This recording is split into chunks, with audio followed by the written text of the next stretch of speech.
भगवान के विवाह को 12 वर्ष हो गए। कितने वर्ष? 12 वर्ष हो गए। 12 वर्ष व्यतीत होने के बाद में एक दिन केकई का भाई योधाजित ये आए और आकर के भरत जी को ले जाने के लिए वहां पर एक कुछ आताताई एक राक्षस है, वो उपद्रव मचा रहा है, उसको मारने के लिए ये भरत को लेने के लिए आया। महाराज दशरथ ने केकई ने भरत को भेजा। भरत के साथ शत्रुघ्न ने कहा कि मैं भी चलूंगा, कि उनकी जोड़ी है, राम के बिना लक्ष्मण नहीं रह सकते तो भरत के बिना शत्रुघ्न नहीं रह सकते।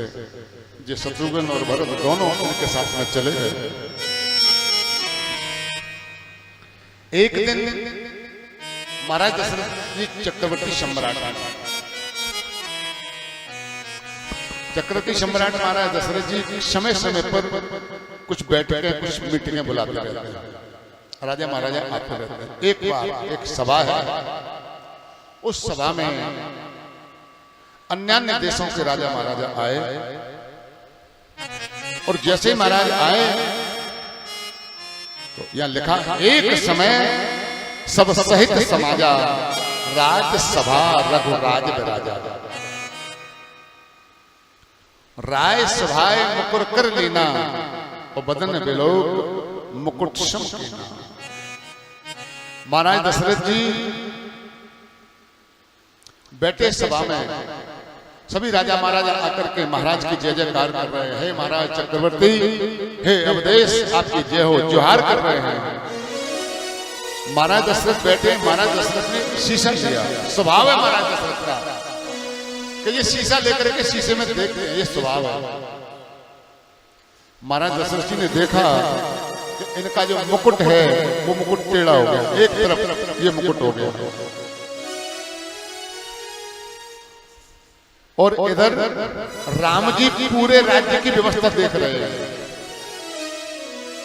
राम जी जो काम करते हैं तो अयोध्या के लोगों को लगता है कि राम जैसा कोई शासक नहीं हो सकता।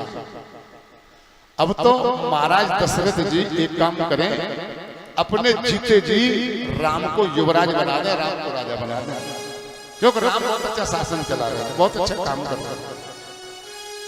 ये आवाज कहीं न कहीं पहुंच जाती है, महाराज दशरथ के पास भी आ गई। आज महाराज दशरथ जी ने जब शीशा देखा तो मुकुट टेढ़ा हो गया।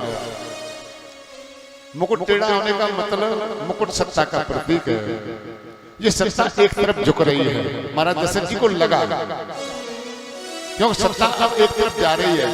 कहां जा रही है? वो राम जी की ओर सत्ता जा रही है। महाराज दशरथ जी का आध्यात्मिक भाव है। महाराज दशरथ जी को लगा कि ये सत्ता का झुकाव एक तरफ हो गया है।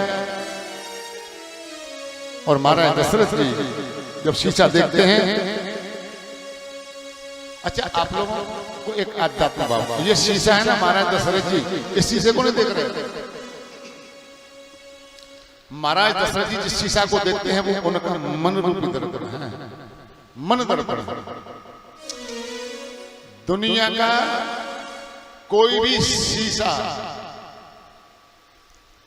आपके चेहरे की आकृति को देख करके बता सकता है आपका ऐसा चेहरा, ऐसा चेहरा, ऐसा चेहरा, लेकिन दुनिया में ऐसा शीशा बन करके कोई तैयार नहीं हुआ जो आपके हृदय को पढ़ करके बता दे।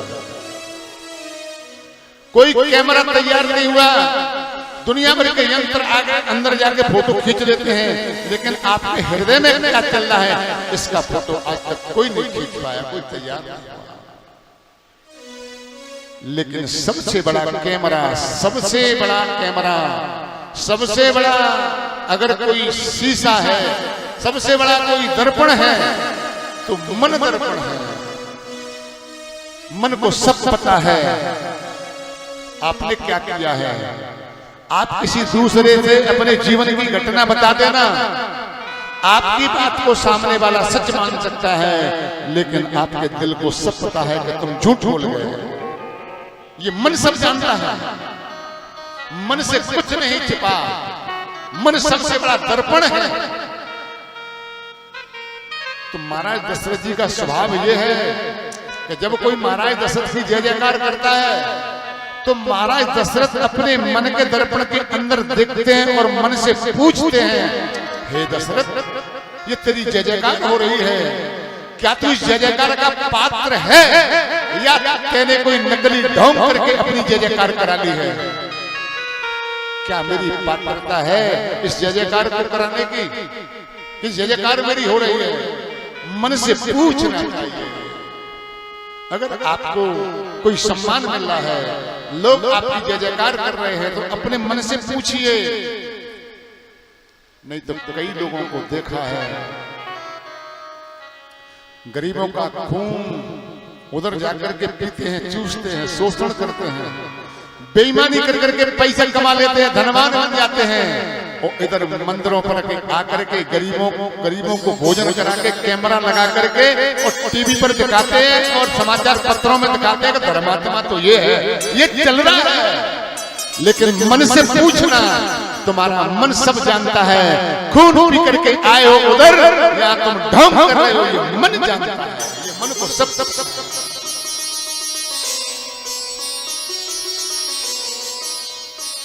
मन दर्पण है तो भजन, लेकिन गाऊंगा नहीं, समय नहीं है। तोरा मन दर्पण कहलाए, भले बुरे सारे कर्म को देखे और दिखाए, तोरा मन दर्पण कहलाए। सारे अच्छे भले बुरे सब कर्म, जब व्यक्ति का अंत में आता है, चारपाई पे पड़ा रहता है, आवाज लगाता है, कोई सुनने वाला नहीं है, तब उसका जो प्रारब्ध है, उसके जो कर्म हैं, सब याद आते हैं कि मेरी जवानी में मुझे होश नहीं था, मैंने क्या क्या कर दिया, आज असहाय हो गया, आज कुछ कर नहीं सकता, अरे जो पाप कर दिया भुगतना पड़ेगा। पाप कभी भी पीछा छोड़ता नहीं है, और एक जन्म में नहीं, 100 जन्मों में भी ये पाप पीछा नहीं छोड़ता। जैसे 1000 गायों बंदियों, और उसमें से किसी बछड़े को छोड़ देना, बछड़े को बछड़ा जाएगा, 1000 गायों में घूम करके जो अपनी माँ है, उसी माँ के थन से लग करके उसका दूध पीता है, दूसरी किसी गाय के पास में नहीं जाता। इसी प्रकार से ये जो पाप है, आपका किया हुआ पाप, तुम चाहे 1000 जन्म के चक्कर काट लेना, और ये पाप जिस दिन जाएगा आपको ढूंढ करके और आपको उस पाप का भुगतान करना पड़ेगा। अवश्य मेव भुक्तव्यम, ये पाप अवश्य ये पाप भुगतना। अपने मन में देखो कि क्या मैं इस पूजा के योग्य हूँ? महाराज दशरथ देखते हैं, कान के बाल में बाल सफेद हो गया, और वो बाल कह रहे हैं, हे राजा, अब तू राम को अपने राज्य को सौंप। और सच में तो व्यक्ति का जीवन उसी का सफल है। मैं बता रहा था अभी, ये जीवन भी अयोध्या है, महाराज दशरथ का जीवन भी अयोध्या है, आपका जीवन भी अयोध्या है, और इस अयोध्या के सिंहासन पर जो राम को राजा बना करके बिठा देगा, उसका जीवन धन्य हो जाएगा, उसका जीवन धन्य हो जाएगा। अपने अयोध्या के जीवन पर राम को राजा बना करके बैठा दो, आपका जीवन आनंद में आ जाएगा। महाराज दशरथ जी को लगा कि अब मुझको राम को राजा बना देना चाहिए।